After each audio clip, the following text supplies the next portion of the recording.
Mastering the voices. Active versus passive.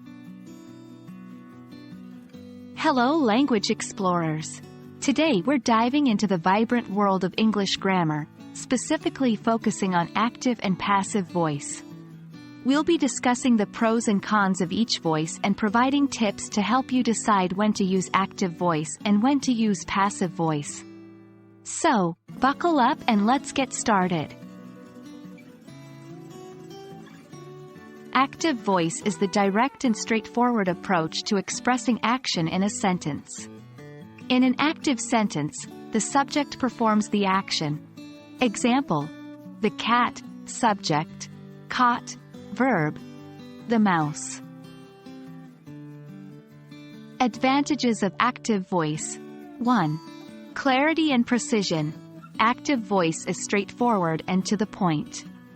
The reader always knows who is performing the action. 2. Engaging and dynamic. Active voice sounds more lively and engaging. It keeps the reader interested in the action. Disadvantages of active voice. 1. Requires a known actor. In some situations, you may not know who performed the action or you may not want to specify.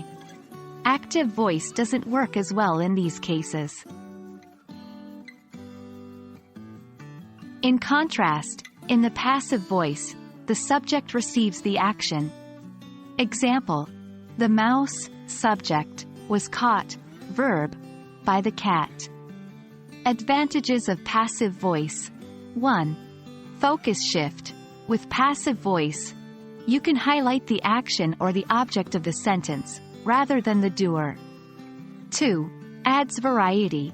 Using passive voice can add variety to your writing, preventing it from sounding too repetitive.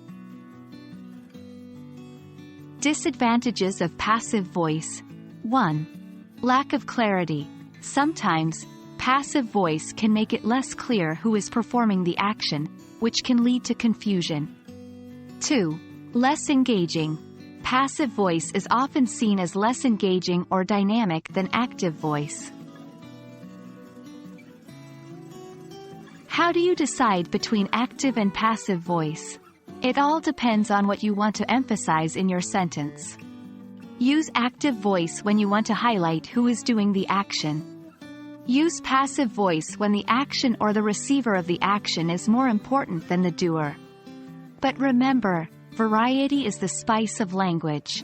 Using a mix of both voices can make your writing or speech more interesting and engaging.